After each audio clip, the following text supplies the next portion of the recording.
let's move to our first session. The topic of first session is overview of the PCT system for international patent protection, why file a PCT application, and what are the key benefits for the innovators.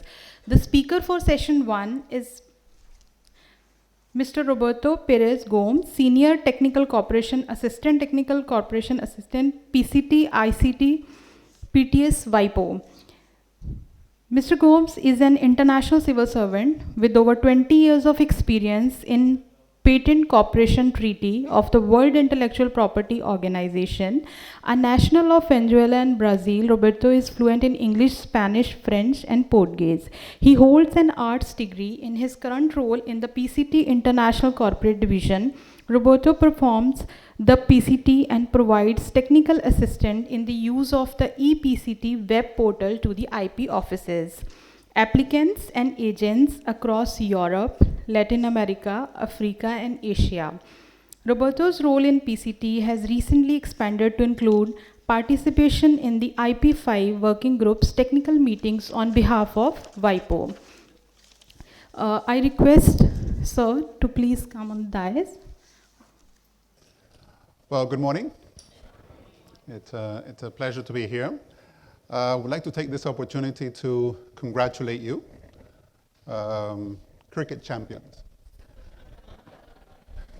David and I had the chance to witness but a glimpse of the passion behind cricket that in this country. And I only hope that we get a fraction of that enthusiasm today from you with patents and trademark, with the PCT and Madrid. So this morning I'm going to take you through the PCT, okay, the basic advantages, aspects of the PCT. Then we move on to ePCT, which is the tool to file applications, and I'll do a short demonstration before we go to the coffee break. So coming to the ePCT, I'd like to start with just an example of one of the filers. I mean, we do have, as you've heard already, there's been an incredible increase in PCT filings coming from India, from Indian nationals. And one of the biggest filer currently is TVS Motor Company.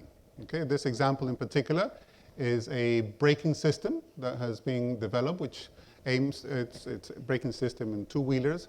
And the benefit of it is that it reduces, I believe, up to 10% of the distance when you brake on your vehicle. And it's been a very successful invention that came out through the PCT, which I'm sure many people here with the two-wheelers use on a daily basis. And this is what it looks like. This is what the patent application at the Indian Patent Office looks like. So when you file an application, when you file your national application and you decide then at some point to go an international, you have two major routes. You have what we call the Paris route, or the Paris Convention, which is known as the traditional route. It's based on the Paris Treaty, Paris Convention, which dates from the late 19th century. It's one of the treaties administered by the WIPO.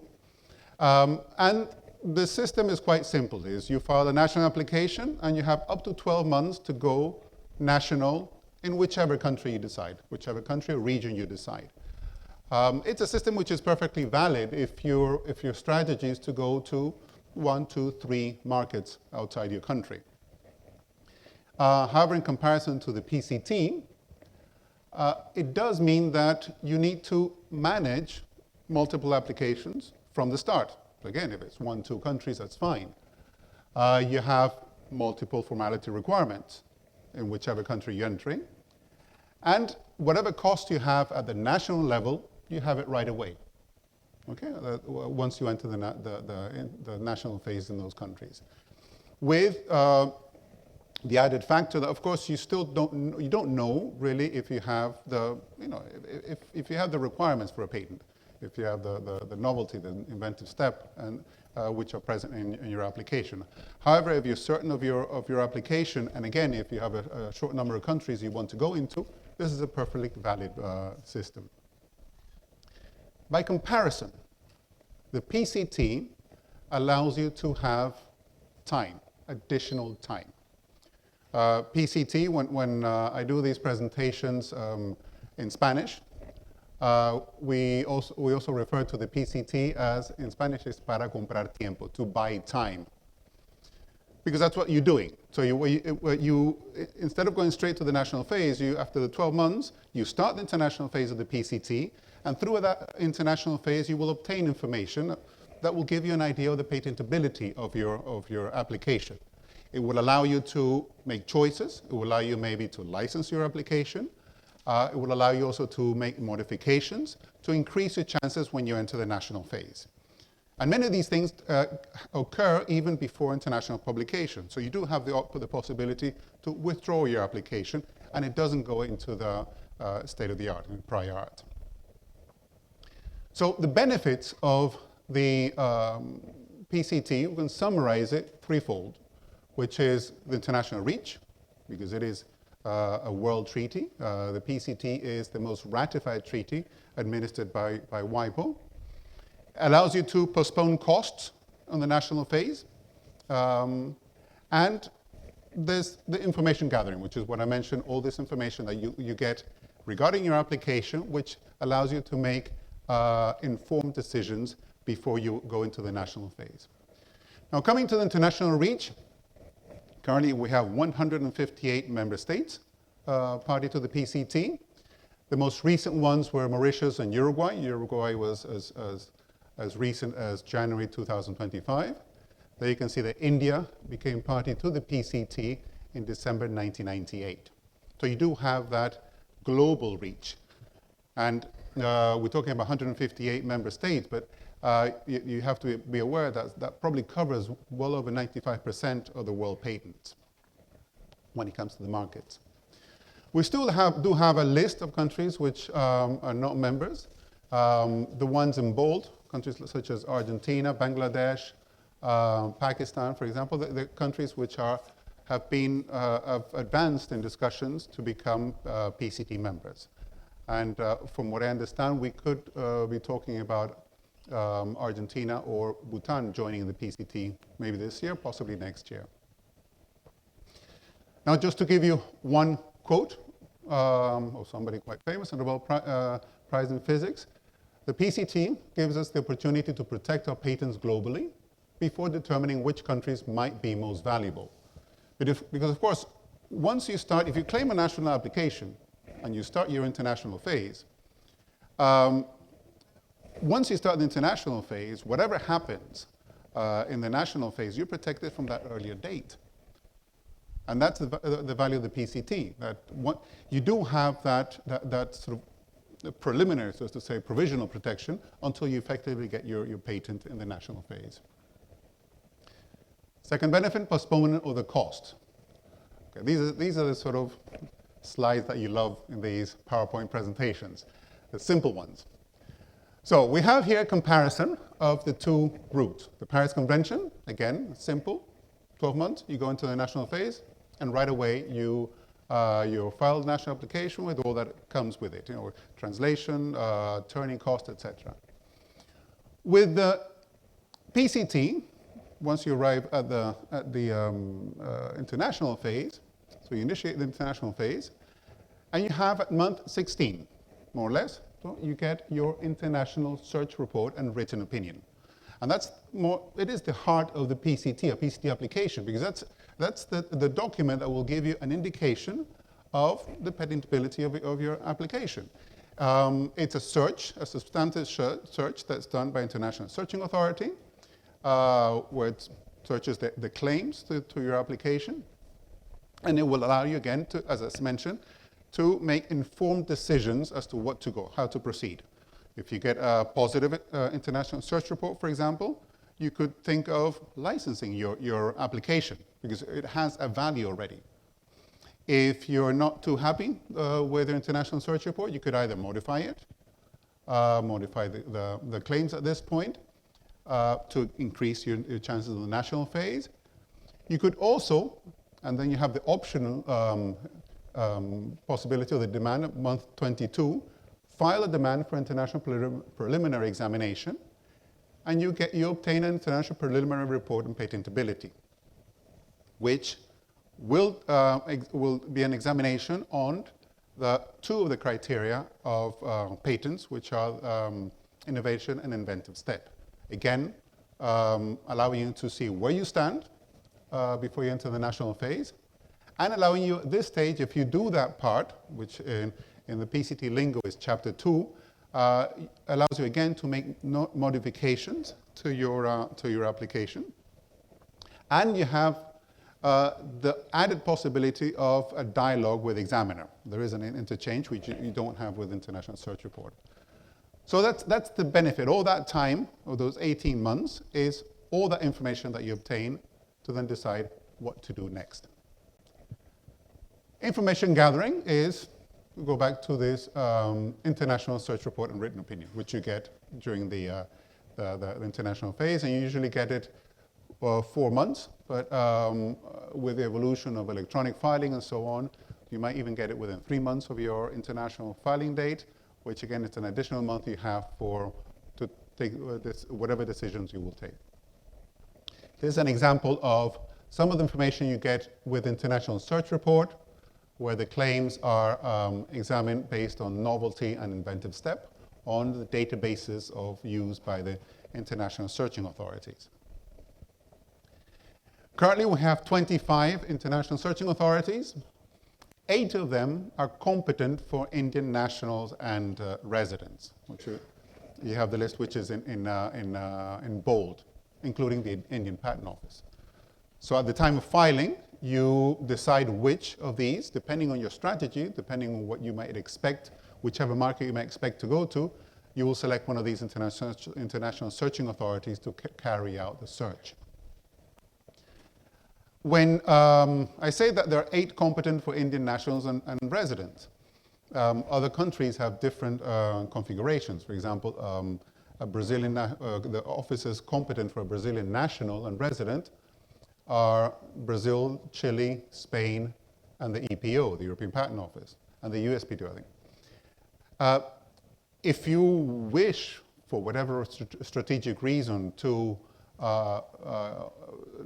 ask for the report in another international searching authority which is not competent for Indian nationals or residents, you can always do it if you have an additional, an applicant from whichever country the ISA is competent for. All this to say that the competence of ISAs is cumulative depending on the nationality and residence of the applicant in the PCT application. So to summarize, benefits of the PCT is that one application, international reach, that one application, which has effect in the 158 PCT WIPO members, which are party to the PCT. The postponement of the costs, which in the national phase, allowing you to then decide what to do during those 18 months of international phase. And then for information gathering, which is all that sort of feedback you get either from the international search report, from the written opinion, or for the examination, the preliminary examination report. Coming to the numbers, okay, these are the statistics for up to 2023. Statistics for last year have not been officially released. So we're running around 270,000 applications per year. And there has been a systematic growth over the years. We've had two moments where we have had a decrease in 2009 following a crisis, the financial crisis of 2008, for example. And of course, in 2023, that was a consequence of COVID. And we expect the numbers for 2024 to be slightly higher than 2023, so a very small growth. But it is a very dynamic system. Okay, we still have many, many applications coming in, and with big growth, and with countries such as India, for example, from Indian nationals and residents. Now, when it comes for applications by countries, for many years, the United States was the primary source of PCT applications. They've been overtaken by China, so this is the situation in 2023, which has been similar over the past 10 years or so, where you have China being the main source of PCT applications, followed by the US, Japan, Korea, and then you see there in the 11th position, India.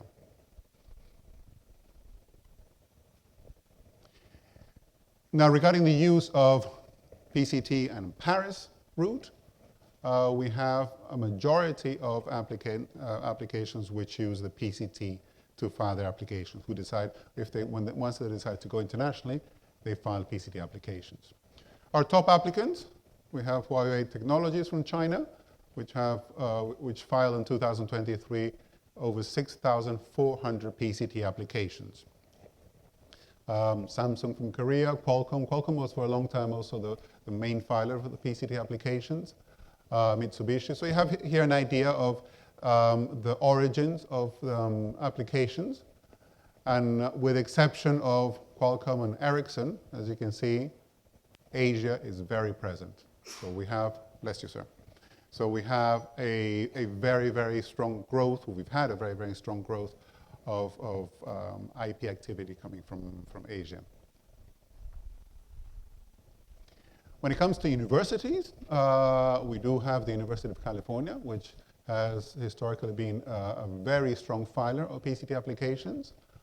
And then you have here a distribution of universities which use the PCT system. Now, regarding India, we have our top filer, which is TVS Motors. As you can see, these are the filings of PCT applications from 2021 to 2023, so we're covering 3 years here, with almost 300 files, applications from TVS Motors. And after my presentations, we're going to have a panel of discussions of those people present in the panel. I received the statistics, these are statistics from 2029 to 2024. We have Sun Pharma with 50 PCT applications, Rajani Petrochemicals with 11, Kashiv Biosciences with 50, and Alembic Pharma with 18 PCT applications. So we do have a strong presence of PCT applicants here as well in Gujarat. This just takes you back to the TVS Motors application. This is what a PCT application looks like once it's published, once the international publication takes place, and you can visualize it in patent scope.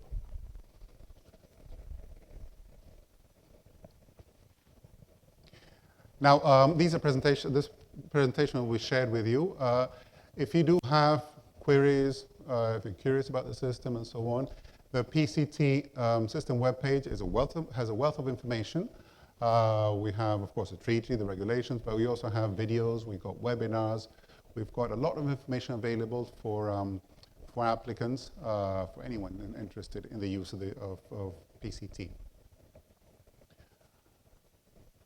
So we will take, thank you, we will take the,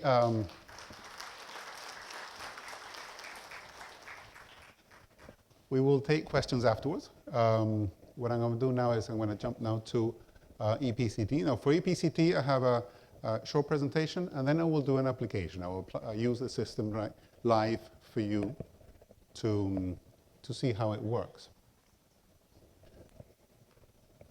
So we have PCT application. So you decide to file an application. How do you file? So we can use ePCT, which is our online portal. Okay, it's the natural evolution nowadays to go into the into the electronic world, and the PCT developed this portal which is managed by the WIPO, whereby as long as you have internet access, you can file a PCT application. And indeed, it's a portal which is not only used by applicants, but it's also used by the offices, by receiving offices, and by the international searching authority. So it brings it all together. It's available in the 10 publications languages of the PCT. Now, the WIPO, we work with the 6 UN languages, which are English, French, Spanish, Chinese, Russian, and Arabic. And additionally, in the PCT, we have Portuguese, German, Japanese, and Korean as publication languages. And all those languages are available in ePCT. The main advantage, or one of the advantages of ePCT, of course, is the security. It works much like e-banking, where you configure strong authentication. I'll show you in a minute how that works. So you can access your account and then access your whatever confidential data you're dealing with, whether it's the draft you're preparing before filing, the application that you filed, which has not yet been published, for example, and even after international publication. And we have also what we call ePCT filing, which is when you open ePCT, the system then offers you, there's a drop-down menu, offers you the offices which have enabled ePCT filing, electronic filing using ePCT. We have approximately 100 offices which have that enabled, including the Indian Patent Office.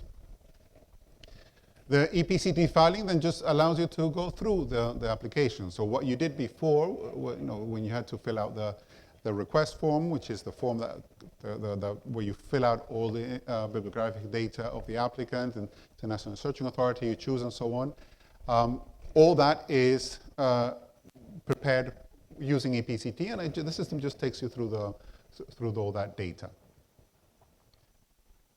Again, you have a link here which takes you to more information on ePCT filing. And the big value of ePCT is real-time validation.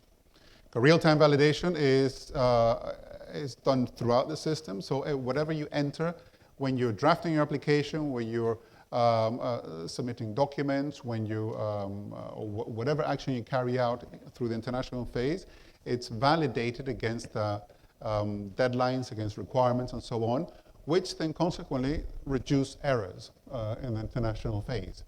Okay, validations which will come, for example, with a format. Okay, depending on which format you file in, we have two formats accepted, which is docx or PDF. We encourage users to use docx. Indeed, there's a bigger discount if you use docx, because by using docx, the system will check, for example, in the sections of your specifications if the language is the language of filing. If you make any reference in the description to drawings, the drawings have to be present, of course. So we'll make sure that if you refer to figure 1, figure 2, that you have a figure 1 and a figure 2 in the system. docx also will check that there's something at least that appears to be a description and something that appears to be at least one claim. Two conditions to obtain an international filing date as a PCT application. So you have all these real-time validations in the process, which again help you reduce any kind of mistakes in the international phase, and by that help you in the national phase once you go and apply for your patent nationally or regionally. So real-time validation, it's the big added value of ePCT. So to summarize, advantages is improved efficiency because we have this almost immediate communication and filing and document sort of transit in the PCT. You have the same service worldwide, which means that an applicant in Mexico, in South Africa, or in India will have the exact same web portal with the same functionalities available to them. There's no installation. Again, you just need internet access with your WIPO account, for example, and ePCT account. You just need internet access to be able to use the system. And the increase of accuracy, okay, through this real-time validation. Just to give you an idea of how it works, is that you have this common system, ePCT, that centralizes all the flow of documents, of communications, and so on, between all the actors around a PCT application. So initially is between the applicant and the receiving office. Once the receiving office confirms that the application complies with the requirements for a PCT international application, then it transfers it to the international bureau. Then the International Searching Authority comes into the loop, and all this flow of documents and communication is managed by PCT. Now, when it comes to access mode, what you need for ePCT is a WIPO account. If I can ask just a show of hands, how many people have WIPO accounts here? Oh, wow. Of those of you who have WIPO accounts, how many of you have ePCT accounts? Okay, that's quite a lot, but it is fewer. It's fewer. Why? Because a WIPO account is a simple account where you have a username, a password, and that's it. And it allows you to have services, to access services of WIPO, be it with Madrid or the Academy, for example. I'm sure many of you have followed courses of the Academy. With the PCT, with ePCT, you're accessing confidential data, so you do need strong authentication to have that secure access to your account, and to whatever it is that pertains to you in the context of the PCT. You can use ePCT without strong authentication, which is more or less like a mailbox. So you can file a document for a specific application, and you can follow that document. So that could be the case, for example, once a publication is filed and you have concerns about it, you can give a third-party opinion on a published application. Okay, you might have something which you don't agree with, or you didn't know about, so you can use ePCT without strong authentication for that. But of course, the value is strong authentication, so you can have all the functionalities available to you. The strong authentication methods that we have for ePCT are a push notification linked to your mobile device, where you get a pop-up screen, and through that you then access your account. All these things you configure beforehand, and then it's easy to access. Authenticator application, a common one is Google Authenticator, where you get a 6-digit number, valid for about a minute or so. This has the advantage that you can either do it using your phone, or you can install the Authenticator application in your computer. Text message, again, linked to your mobile device. You get a 6-digit code, valid for about a minute or so as an SMS. And a digital certificate managed by WIPO, which you can request, and which you install in your computer in a specific browser. Now, just talking a little bit about access rights, or what kind of access rights you have. We have, in the ePCT, 3 profiles, which we call eOwner, eEditor, eViewer. So the eOwner is the person who has complete access to an international application and can give access to other people, other users. The eEditor has access, like the eOwner, to all the functionalities. The only difference is that the eOwner cannot give access rights to other people. And the eViewer can see the application as it goes through the international phase, but they cannot intervene. So a common scenario could be the attorney, who has the right to sign the application, is the eOwner. The assistant or paralegal, who effectively enters the data into the system and follows the procedures in the international phase, is the eEditor. And the inventor is the eOwner, eViewer. So they can follow their application, but without intervening in it. To be able to assign rights, if I want to do that, I first need to connect. We have that you do it in ePCT. I connect with another ePCT account holder with strong authentication, and then I can do that once with whichever user, and then every time I file an application, at some point or another, I can decide to share access to the application with that ePCT user. It is best practice that we recommend always to have at least 2 eOwners for every application, in case somebody's absent or the person leaves if it's a law firm or a company, that you always have access to your application, to your ePCT application. Signatures. I talk about eOwner having complete sort of overview and access to the application, but that is only in ePCT using the web portal. And it should not be confused with the person who has the right to sign in the application. It could be the same person, but not necessarily. Okay, the person who has the right is the applicant, or one of the applicants, or an appointed agent. So you always have to be aware of where you stand in the application, because any kind of communication which you submit in relation to a PCT application has to be signed by the applicant or the agent. Okay? So you just have to be aware that it's not the same thing. The ePCT eOwner in the context of ePCT to the person who has the right to sign.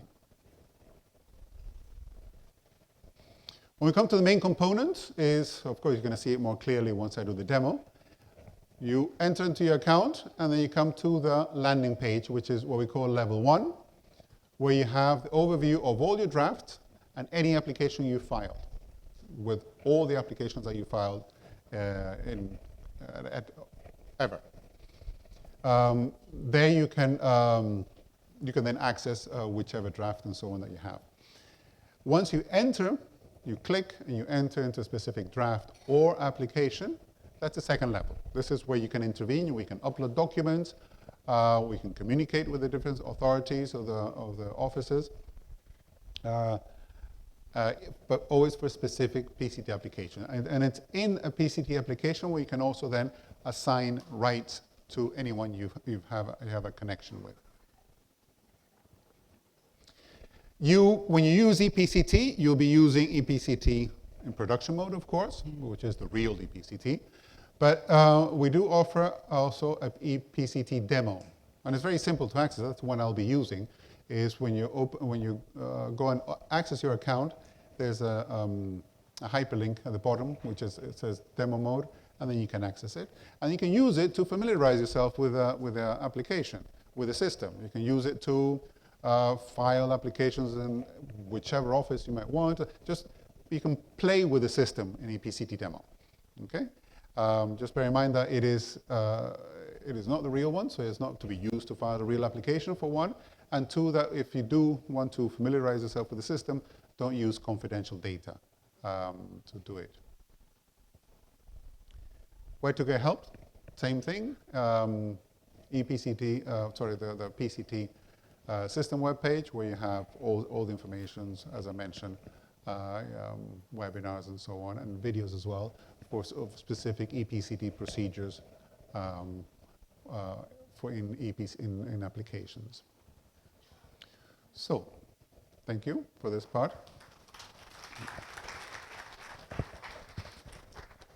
And what we'll do now is we will quickly file a PCT application.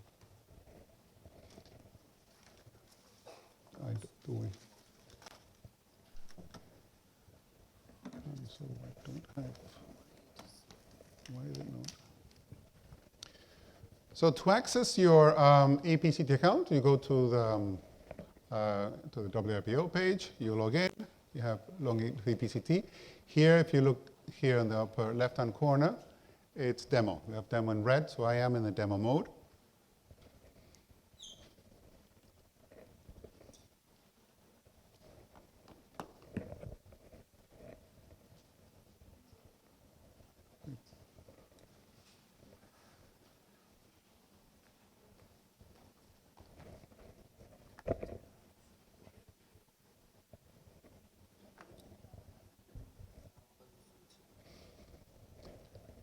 So you go to your ePCT account, and you enter your username and your password.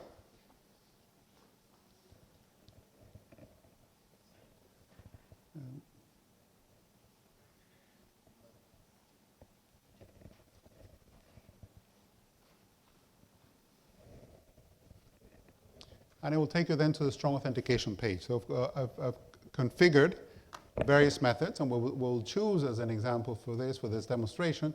Yeah, you have here the various methods which are available. So you've got the app for one-time password, the digital certificate, push notification, and the text message. So here we'll be using not the digital certificate, we'll be using the push notification.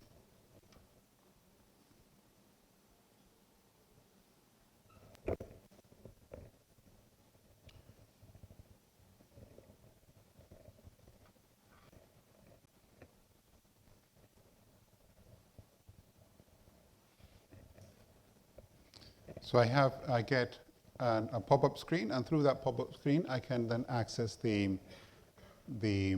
my account. And I arrive in here on the landing page of that first level,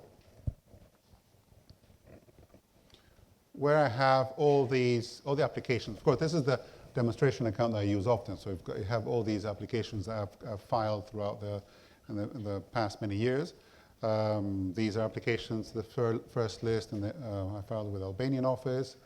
AP is the RIPO, which is the African Regional Office, and so on. So you would have all your applications. So presumably, most, if not all your applications will be IN, Indian applications.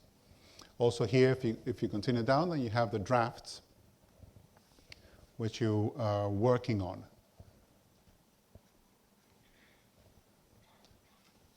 See here, for example, when you don't have a PCT number on the left, these are the drafts which I've been preparing and so on, they've been working on, as drafts which I can eventually use to file an application, file the PCT application. So if we go back up to the top, we're going to create new IA, we want to file a new application.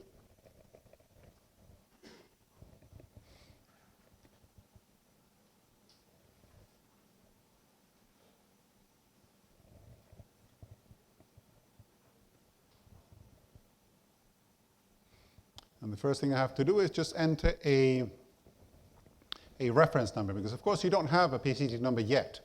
And if you're working on a draft, then you'll need to be able to access this draft at any moment. This reference number is often, law firms often use their docketing system, and they enter that whatever number you have in your docketing system as a reference number. So we can have, for example, India 2025, 3, whichever number you decide to use. At this stage here, I can give access to another ePCT user. Okay, if you look here under eEditor, I have 3 people I'm connected with. These are colleagues. So I could give them access at this point. For the purposes of the demonstration, I'll just keep the access to myself. They have told me that they get messages when I do this, and if we take into account there's like 5 o'clock in the morning in Switzerland, I don't want to have them complain that they got a message on the phone because they got some notification from me.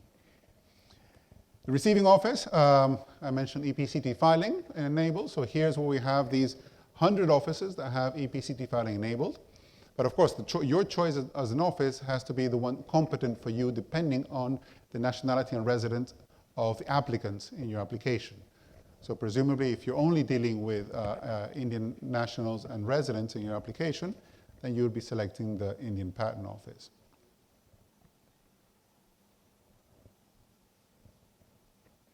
And we click on Create. So here you have a first glimpse as to the validation process that the system has. We have here, for example, the current time here. Okay, it is 11:14 a.m. But you don't have to be here to file an application. As an Indian applicant, you could be on a beach in Mexico if you want, and you file an application from there.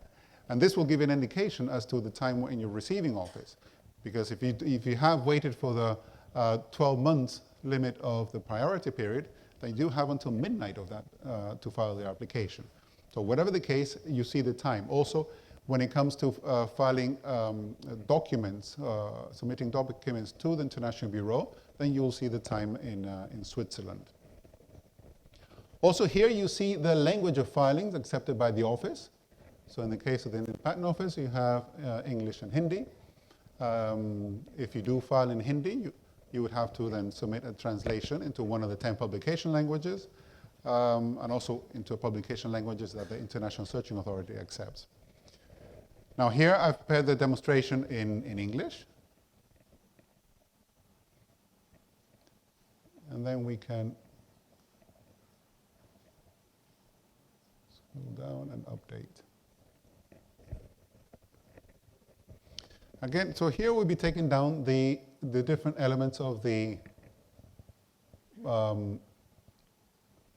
request form. So for example, if you had an earlier application, okay, and now it's almost 12 months, so you're claiming that earlier application.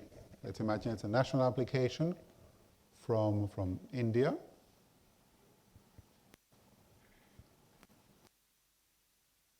So you would enter the data of that earlier application here. The international filing date, the calendar takes me back a year, so because it presumes that I'm sort of more or less at the end of the priority period. So today is the 12th. We can imagine that. The earlier application is from the 13th of March of 2024. If I were to enter here a date beyond the 12 months, it will tell me that. So it could be that I've missed the priority period intentionally, and there are some safeguard measures which are available if that would be in the International Bureau, for example, but it could just be a mistake. Okay? And this, I can correct this at this stage without the hassle of having to change messages with the receiving office later on. The number of the application, there's a format which is determined. Okay, so the format that the IPO provided us, so it will detect, for example, in whatever number you give, that the first 4 digits is the year, and if it's a 2024, then that number has to be 2024.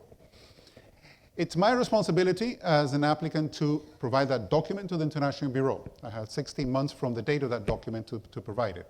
How do I do that? I can either, if that document is from the same receiving office, which is most of the time, I can simply ask the office, and this is what you see on the right, to prepare the document, and then I'm covered.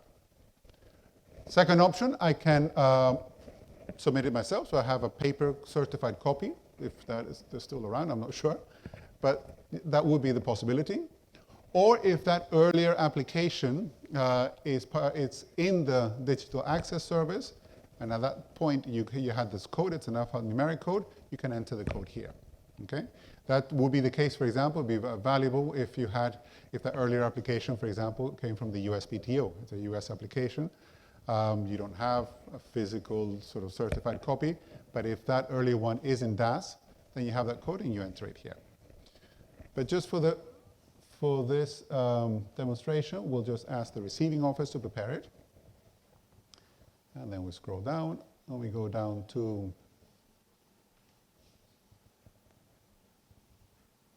the name. So here's where I will enter the names of whichever applicant. So to simplify, we can say it's an applicant and inventor.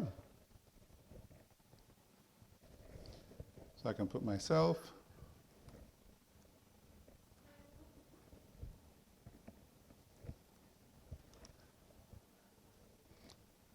The street.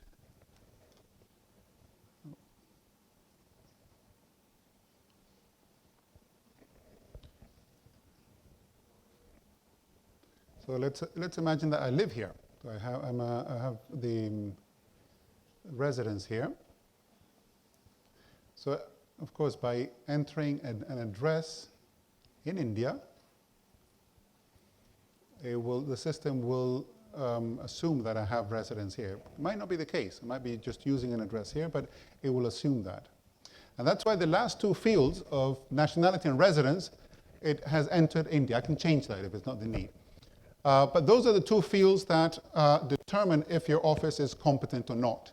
Okay, that's where, if you choose the Indian Patent Office as your receiving office, at least one of the applicants must be either a national or a resident of India. So I myself, I'm a Venezuelan national.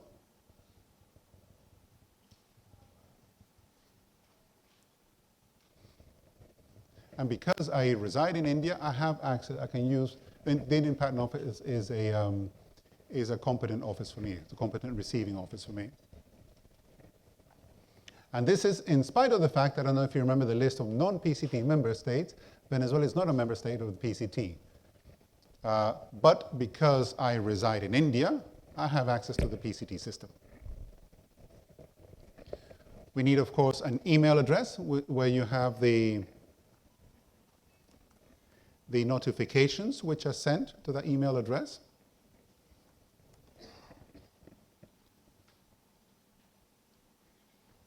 And we click on OK. So now we have the applicant. This blue message is part of the validation process. So you have 3 types of messages you receive. Blue is for information purposes.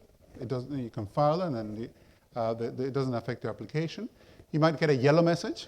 A yellow message is something which doesn't stop you from filing, but it's something you have to do something about. So for example, you filed in Hindi and you have up to 2 months to provide a translation. So you'll get a message there where you have to then do something about it, and the receiving office is also aware of it. And you have red messages, which are blocking messages. Red messages is what you uploaded, for example, doesn't have a description. The office that you've selected is not competent for you. Okay, these are messages which don't allow you to file the application. So we go down. Now we'll check the international search. I mentioned that India has, there's 8 international searching authorities competent for Indian nationals and residents. Can anyone tell me 4 of them, if you recall? Sir? Thank you, sir. That's right. So now when we click on here, of course, because we selected in Patent Office, the system pre-selects them. So I have here the 8 of them. The last one is just a demonstration because this is a demo account. So we have the 8 ISAs available.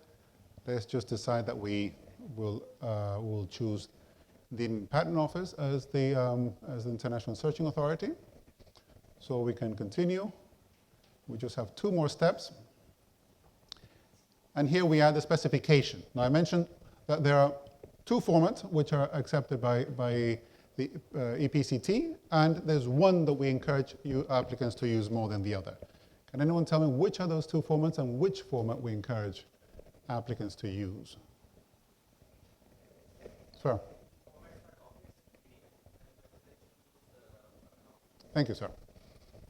So docx and PDF, and we encourage users to use docx. Now you'll see the formats available. You also have XML. If you have the capacity to generate an XML file, of course you can do it. We have a converter, so when you file in docx, it will convert into an XML file. Now here what I've did is I prepared a docx format. So I will add the document. Of course, I prepared my document before. By the time I reach the state, I prepared my specification.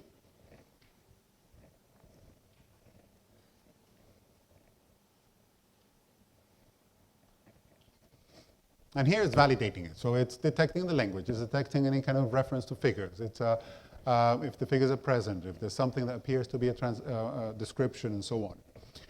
I have to decide 2 things which I have to decide is if they're figures. You see, this application does have 2 figures. When it's published in Patent Scope, which figure is going to be on the front page with the abstract? It's up to you to choose, depending on if you have a figure that does kind of summarize what your application is. So let's just decide this. We go for figure 1. And we also have to inform if there's a text in that figure, because that text has to be translated into French. That's an in-house task that we have. But just for the workflow, we ask applicants to give that information. We have here the PUC as a title. This is a dummy application anyway. It's not real. But the system has extracted the title and the abstract from the document. We can save.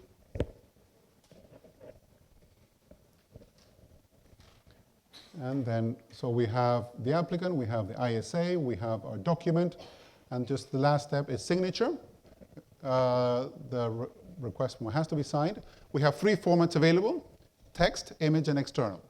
Text is, I can do it from here. If I'm ePCT user, I also have the right to sign, I can use that. Okay, and then in the form it will appear my name with 2 forward slashes. I can also use image. So the attorney, for example, the applicant can sign on a piece of paper, you scan it and you upload it. Or external signature.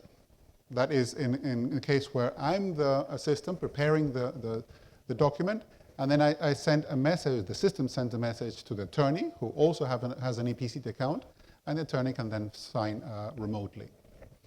Now, for the purposes of this demonstration, we'll just use the text signature. I'm the only applicant here. If there were more than 1, I would have to select it. I can autofill it from the system, and it's OK. So the application is ready to be filed. So we can review a file. So again, validation process going on here. If there's anything which I need to correct, I can still do it. Okay, this is the application is with me still. So I can modify it It hasn't gone off to the receiving office. So we don't have, let's assume, and it is the case, it's a simple application. There's nothing we can go through it. There's nothing to be modified or corrected. I click on File International Application. So had I corrected something, it would go then through a second validation process. Because I haven't corrected anything, the messages don't change. And then I can click and file. And now it's gone. Okay, now this is the courier is on his motorcycle and he took your application and it's going now. So now it's being generated. And whatever you do now it's a different procedure, of course, because now the receiving office will get a notification and they have to do their job. So any kind of course modification or addition that you might want is a different procedure because the application is gone.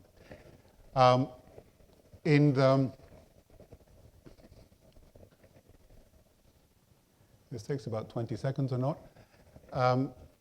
So once this process is finished, you get a number, a PCT number, which is a provisional PCT number. You have it up here. So if you look here, we have IN 2025 40,006. That's provisional PCT number because the receiving office still has to examine your application.